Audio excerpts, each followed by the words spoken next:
Hello दोस्तों, मैं फिर से आ गई हूँ एक नई कहानी लेकर। आई होप ये कहानी आप लोगों को अच्छी लगेगी। तो चलिए बिना लेट किए हम लोग कहानी को शुरू करते हैं और देखते हैं इस कहानी में है कि आज मनोज बहुत खुश था और बहुत गया यादों के 4 साल पहले जब वो नौकरी की तलाश में मुंबई आया था। पढ़ लिख कर वह गाँव में रहने का कोई फ़ायदा ही नहीं था। वहाँ तो कोई छोटी मोटी नौकरी मिलती या अपनी छोटी सी दुकान खोलकर बैठना पड़ता। इसके अलावा वहाँ और कुछ नहीं भी था जिससे अपनी गुजर बसर की जा सके। यही सोचकर मनोज मुंबई जाने वाली ट्रेन पकड़ ली थी। पहले कुछ दिनों तक तो मनोज एक लॉज में रहना पड़ा। फिर धीरे धीरे उसे उस गांव के लोग मिल गए जो 3-4 के समूह में साथ साथ रहते थे। मनोज भी उन्हीं के यहाँ साथ में चाल में रंगने लगा था। चाल का मतलब है आधे कच्चे आधे पक्के घरों की वे बस्तियाँ जहाँ सकरी गलियों में छोटे छोटे कमरे होते थे। पानी के लिए एक सरकारी नल का इंतजाम होता था जहाँ औरतें, बच्चे और मर्द सुबह से ही अपने अपने बर्तन लेकर लाइन लगा देते थे ताकि वे पूरी दिन के लिए पानी में नहाने धोने का भी भर सके। और मनोज बहुत मेहनत की नौकरी करके पैसा कमा रहा था और एक एक पैसा जोड़ रहा था ताकि रहने के लिए अच्छा सा अपना छोटा सा घर खरीद सके। आज मनोज इसीलिए खुश था क्योंकि उसने एक छोटा सा 8 बाई 8 फुट का कमरा खरीद लिया था। इधर उसके माता पिता भी काफ़ी समय से जोर दे रहे थे कि शादी कर लो, रहने का ठिकाना हो गया था। सो अब मनोज भी इसके लिए हामी भर दी थी। माँ ने गाँव में अपने ही रिश्तेदार की एक लड़की पसंद कर रखी थी जिसका नाम शिल्पा था। शिल्पा भी राह देख रही थी कि मनोज कब आए और मैं उसे ब्याह कर मुंबई ले जाए। मनोज गांव आया और फिर चटमंगनी पट बिहार। वह 1 महीने में ही शिल्पा को लेकर मुंबई आ गया। शिल्पा मुंबई के तौर तरीके सीख रही थी। वह भी रोज़ सुबह पानी के लाइन में लग जाती थी और वहाँ की मराठी औरतों के साथ रोज़ बातें करती और थोड़ी थोड़ी मराठी भी सीखने लगी थी। जब शाम को मनोज दफ्तर से काम कर खोली में आता तो शिल्पा अपने बाहों में भरकर प्यार भरी बातें करती तो कहती, धीरे बोलिए, सबके कमरे आसपास है, खिड़की भी तो सड़क तो ही खुलती है, कोई सुन लेगा तो।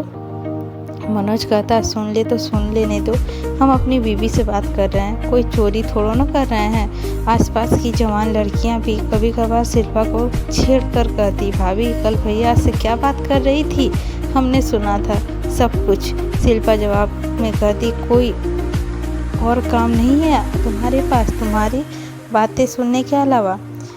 इस तरह 4 साल बीत गए और शिल्पा के 2 बच्चे भी हो गए, बेटी बड़ी संध्या और छोटा बेटा वीर। मनोज अपने परिवार में बहुत ज़्यादा खुशी था। वह अब एक फ्लैट खरीदना चाहता था ताकि जब वह उसके बच्चे बड़े हो जाए तो थोड़े अच्छे माहौल में पढ़ लिख सके। इसके लिए एक एक पाई जोड़कर रखा था। शिल्पा और मनोज सोने से पहले रोज़ नए फ्लैट के बारे में बात करते थे।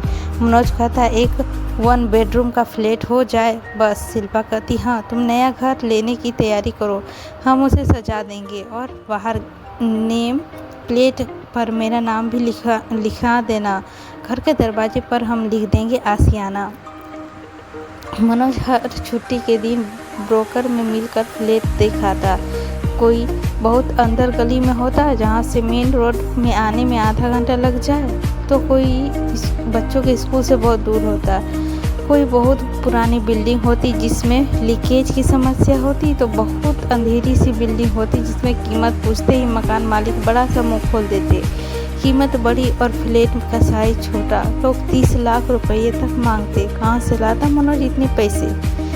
120 लाख रुपये में अच्छी सी लोकेशन देखकर उसने एक 1 बेडरूम फ्लैट खरीद लिया जिसके आसपास सारी सुविधा थी और रेलवे स्टेशन भी नज़दीक था। फ्लैट में रहने पर से शिल्पा और बच्चे भी मुंबई के रंग में रंगने लगे थे। मनोज की बेटी संध्या 13वीं साल की हो गई थी। उसके शरीर अब गोलाई लेने लगा था और अब वो थोड़ा सज धज कर भी रहने लगी थी। ऊपर से टेलीफोन और मीडिया। आजकल के बच्चे वक्त से पहले ही सब कुछ समझने लग जाते हैं। फिर घर के हर जगह एकांत की कमी। अब घर छोटा पड़ने लगा था। मनोज अब बच्चों की नज़रें बचाकर मौका ढूंढता कि शिल्पा के करीब आ जाए और उसे अपने आहोश में ले। वक्त तेज़ी से बीत रहा था। संध्या अब कॉलेज जाने लगी थी और रोज़ाना नए कपड़े, जूते, बैग वगैरह की मांग भी करने लगी थी। उसकी ये सब ज़रूरतें पूरा करना मनोज के लिए बहुत मुश्किल होता जा रहा था। एक दिन संध्या बोली, पापा मेरी सारी सहेलियाँ नई फिल्म देखने जा रही है, मुझे भी जाना है। माँ से कहिए ना मुझे कुछ रुपये दे देगी। मनोज ने कहा, देखो बेटी, तुम्हारी बात बिल्कुल सही है, तुम्हें भी घूमने फिरने की आज़ादी होनी चाहिए, लेकिन बेटी हम इतने पैसे वाले नहीं हैं। अभी तुम्हारी पढ़ाई लिखाई के में तमाम खर्च है और बाद में तुम्हारी शादी की, फिर तुम्हारा छोटा भाई भी तो है, उसके बारे में भी तो सोचना है। आज जो भी तुम्हें पैसा दे रहा हूँ, लेकिन रोज़ रोज़ जिद मत करना। संध्या खुशी खुशी पैसे लेकर कॉलेज चली गई। शिल्पा मनोज से बोली, कैसे बातें करते हैं आप, आज पैसा दिए तो क्या हुआ, वो रोज़ थोड़ा ना मांगेगी, लड़की को इतनी छूट देना ठीक नहीं है। मनोज बोला, बच्चों के लिए करना पड़ता है शिल्पा।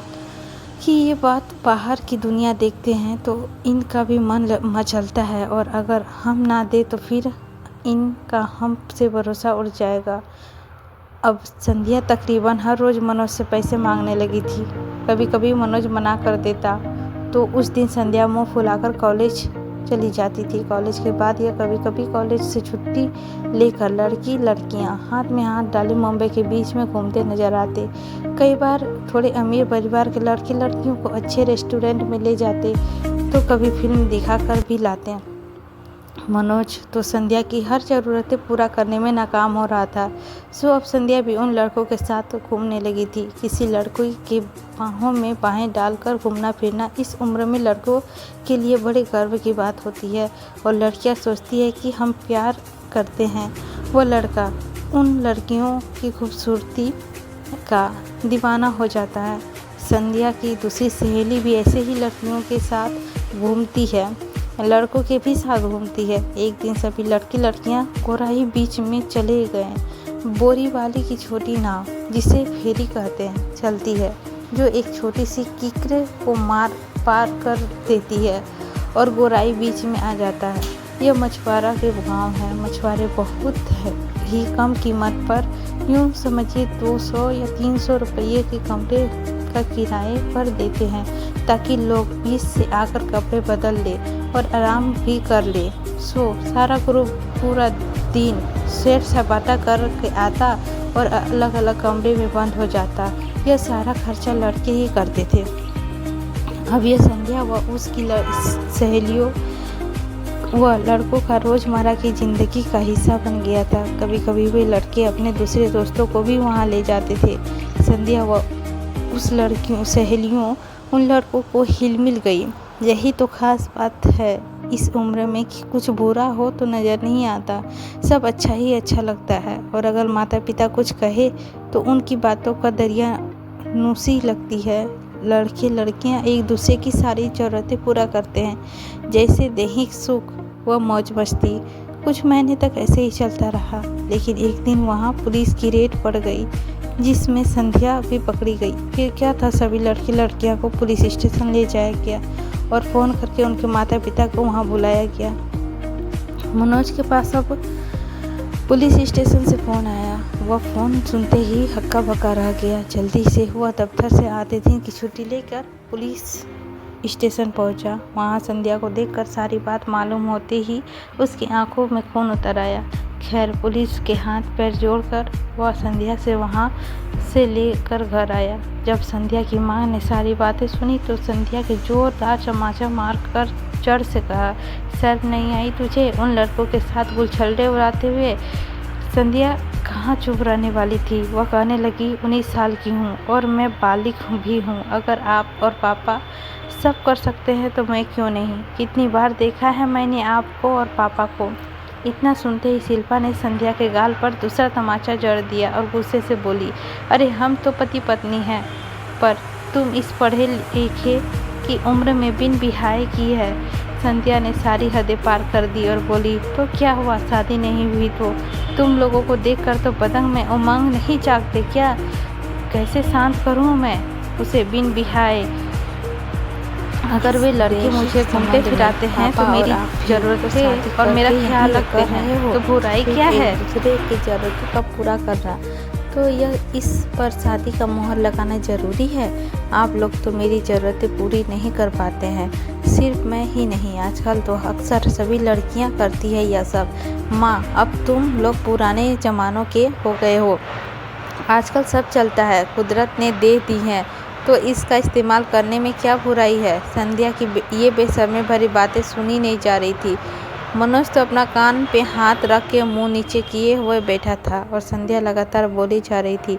उसने तो मौज मस्ती की चाह और अपनी दैहिक सुख को शांत करने के लिए सारी हदें पार कर दी थी।